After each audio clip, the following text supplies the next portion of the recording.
Alternatives are maybe the most exciting aspect of the financial markets right now. Investment opportunities that are not public. Alternatives are startups. They are secondaries, maybe secondaries in Anduril or Stripe, big multi-billion-dollar private companies, but where there's demand for those securities. This market is maybe the fastest growing market in U.S. capital markets right now.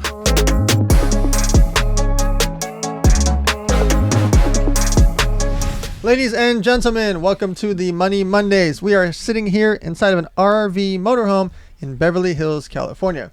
I had podcasts lined up all throughout the day, and I happened to be scrolling through social media and saw my next guest was in Beverly Hills also. Normally he's in New York and Tokyo and flying around the planet, working on financial things in the public markets, crowdfunding, etc. And so I noticed he's right down the street, and so I convinced him to come over here and do this episode. So I'm really excited. We've been friends for I don't even know how many years now. It's got to be 8, 9, 10, 11, 12 years.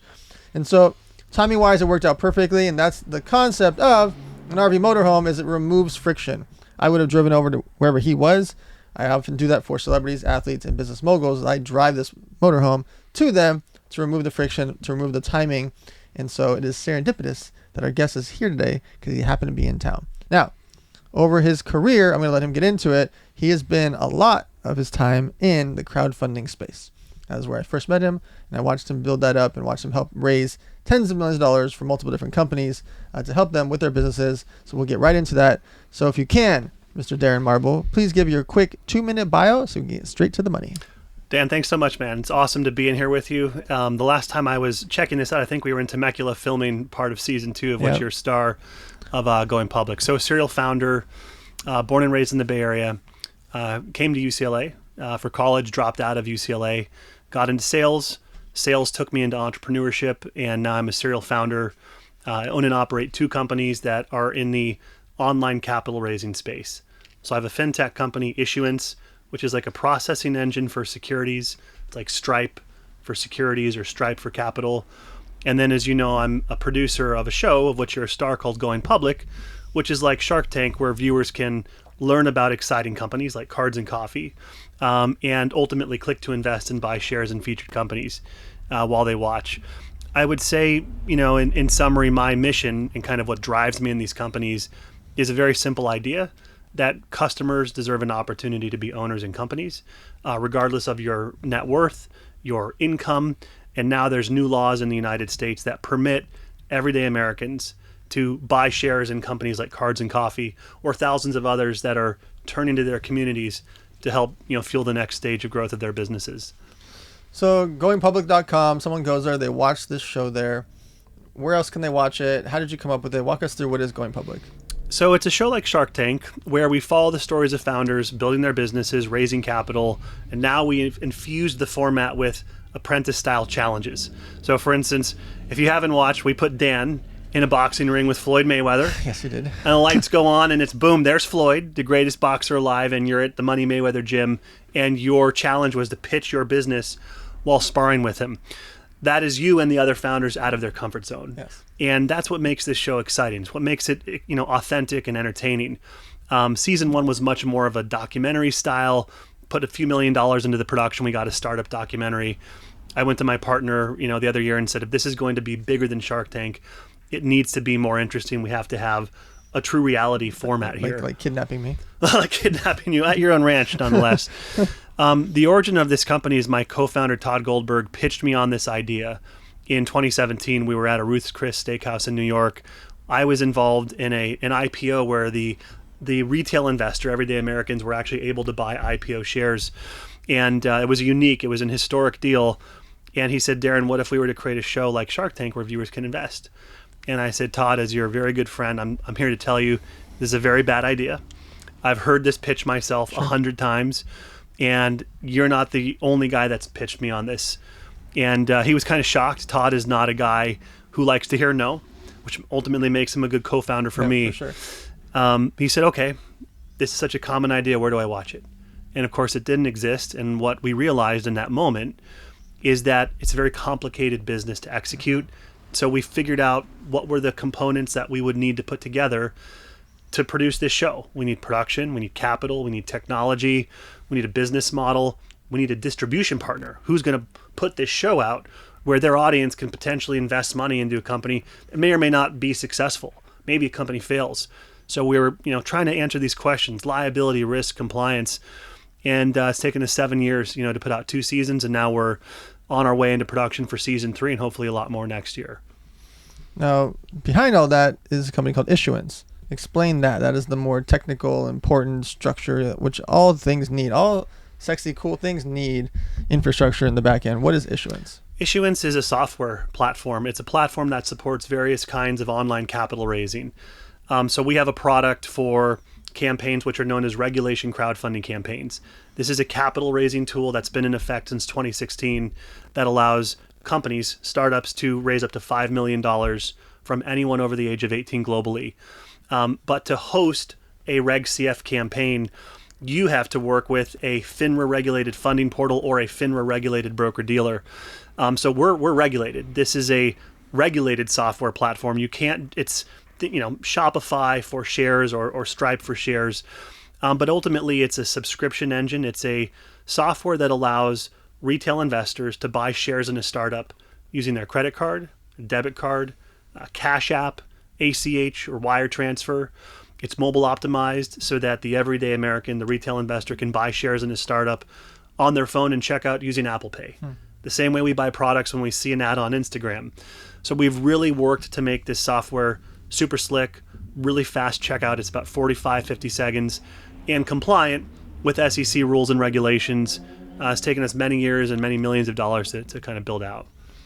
So let's say someone has a company and they're like, ooh, I'm going to Google search crowdfunding campaign. Why should they consider doing a crowdfunding, and what are the options? Really good question. So just like any kind of capital raise, raising capital for your business under Reg CF, for instance, it's not a fit for everyone. Typically, the companies that raise the most capital have a community of customers, fans, and followers. So if you're listening, you're watching, if you have a brand that's been established for several years, you're doing a few million in revenue, you've got a big email list, highly engaged email list, you have a real, authentic, and engaged community, you're a great fit to raise capital under Reg CF. You have a community that you can very easily turn into investors. Conversely, if you're an AI guru who sold your last company for $1 billion and you're starting your next business, but you don't have that natural audience, you're actually not a good fit. So, we try to work with companies and figure out which businesses are actually going to have success raising capital this way, because it tends to favor the brands that have existing communities. So that's it. They decided, like, you know what? I listened to Darren Marble. I'm going to use Issuance. I'm going to do a crowdfunding campaign. What are the other elements to make it successful so it's not just another campaign? Well, there's actually prerequisites first. So before you launch, you actually have to provide certain disclosure to the investing public. And this is why the SEC, the Securities and Exchange Commission, highly supports our industry. You have to provide 2 years of reviewed or audited financials as a first step. Then you have to file a disclosure document with the SEC called a Form C. And one of these steps requires a third-party auditor. The other step requires a third-party securities lawyer or a securities law firm. And that's the trade-off. So, I will sometimes say that this industry is the opposite or the antithesis of cryptocurrency. No judgment on crypto, although I'm not active in that space. But with crypto, you can kind of launch a meme coin and tomorrow start pumping and promoting. And that's not how this industry works. These are real businesses that have real revenues in products and services that are raising capital, selling real securities. And that requires a process of disclosure, audits, legal work. And then once you go through that process, and this could take 30, 60, 90 days, depending on the readiness of the business, then you launch the campaign. And from there, there's a marketing campaign that takes place. There's a marketing campaign to your customers, your fans, your followers. You could invest dollars in paid media. You could bring in influencers or celebrities to market the deal. All of these things are now legal. So that's kind of the upside. So a consumer is listening. They're watching goingpublic.com. They're seeing a cool episode, and they're like, yo, I like that company. And they want to invest $350, some random number. Why should they consider investing into startup companies or mid-sized companies? Alternatives are maybe the most exciting aspect of the financial markets right now. Alternatives meaning investment opportunities that are not public, right? So you've got stocks, bonds, those things are public. There's a lot of liquidity. Alternatives are startups. They are secondaries, maybe secondaries in Anduril or Stripe, big multi-billion-dollar private companies, but where there's demand for those securities, real estate investments, private credit. So, this market is maybe the fastest growing market in U.S. capital markets right now. One of the reasons, by the way, is that fewer companies are going public right now than ever before, right? So there's a backlog of companies that raised a lot of money. They're private. They don't want to go public. They're not having a hard time raising capital in private markets. And also, people watching Jim Cramer, CNBC, that's an old model. That's a dying model. That's a dying network, truthfully. Cramer's become a meme. The average millennial or Gen Z investor doesn't trust traditional financial media. They don't get their news from Jim Cramer or CNBC. They get their news from newsletters, from X, from TikTok, from Instagram, from consumable viral content. So the younger investors are actually more interested in alternatives now than ever before. I think that the risks are that you're investing in an asset that doesn't have liquidity. So you're not going to buy $350 of a startup in our show and flip it for $1,000 tomorrow. Right. Somebody investing in Cards and Coffee is hoping that you as the founder are going to be able to exit the business one day. It could be in 2 years, could be in 5 years. Maybe you sell the company, maybe you IPO, maybe you don't, right? So there's risk there. But that's where there's also massive reward. So we have an investor, for instance, in our company, who you met in the series, Cyan Bannister. Cyan is a famous Silicon Valley investor. She and her husband invested $50,000 into Uber as a private company in the seed round and turned that $50,000 into 200 and something odd million at the IPO. That's the kind of return you're not going to get investing in a public company, unless you're holding it, NVIDIA for 15 years. Right. So there's this kind of asymmetric upside in the right alternative investment deals. Why have you dedicated your life to the crowdfunding space? I love it. That I believe in it, and I think there's a system that needs to be disrupted. That system is a system of traditional venture capital where the rich get richer. You've got the limited partners investing in the general partners, and you've got these multi-billion-dollar funds, and these people are touting access to the best startups, and this is the rich getting richer. And what I believe is that real wealth can be created and should be created by everyday Americans, regardless of how rich you are, how successful you are. You shouldn't need to stroke $1 million check or a $10 million check into a business to be able to earn a real return, to earn a venture style return. So what we're doing is we're working to level the playing field and make it exciting. The whole purpose of this show is to provide entertainment, insight, education, and access to exciting investments that the average person has never had access to until now. And that's what we believe in. So we have a lot of entrepreneurs that listen, business owners, and they start to accumulate some wealth. They go from making 80 grand to 100 grand, 150 grand, $250,000, hopefully more. They start to bring in some real income. How do they decide when there's so many options? I can invest in cryptocurrency, real estate. I can invest in XYZ company. I could do private equity. I could just put it into a CD. I could do an S&P 500. So many things that people can do. How should they be thinking about researching and figuring out what the heck to invest into? It's a very good question. I think there's a common adage, and it's probably been said before on your show, which is invest in what you know, right? So everybody has some level of expertise, whether they know it or not. A lot of people have expertise. They don't think they're experts, but they are relative to someone else down the street that doesn't have 3 years, 4 years of experience doing whatever they're doing. Investing in what you know is a good starting point. You're never going to be an expert in 5 sectors, 10 sectors, but maybe you're an expert or you have some knowledge or some advantage in one because you worked at a business, you started a company in some sector, you're passionate about consumer products or medical devices because you have a family member that had some issue and you've got some knowledge. I think that's one thing, is kind of investing in your passions, things you are knowledgeable about. That's going to make it a little bit easier. And what's cool about this industry is that the retail investor can invest $100 into Cards and Coffee or another company in our show or outside of the show. You don't need to put in your life savings. In fact, of course, you shouldn't. Right. So, not to say that the person that's investing $100 shouldn't do any due diligence, but at minimum, I like the idea of people investing into things they know they have some expertise in.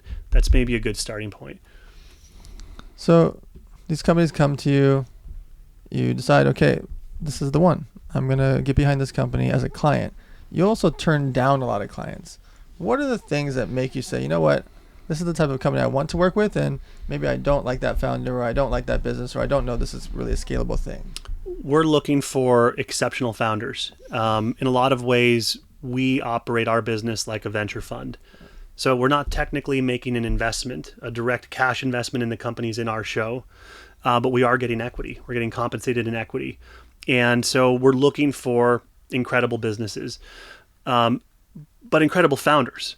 This is a show. So we are looking for people that are interesting, authentic, entertaining, maybe a little bit eccentric, that will play well in a show like this, right? Where they're going through multiple challenges. So we're looking for diverse founders, founders of color, female founders, women-owned businesses, to really give viewers a sense of, the average, kind of, there's so much out there.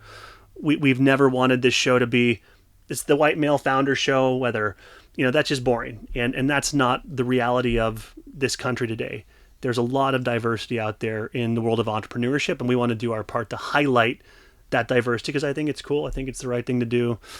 We're looking for founders that have proven they can execute. That means they're generating revenue.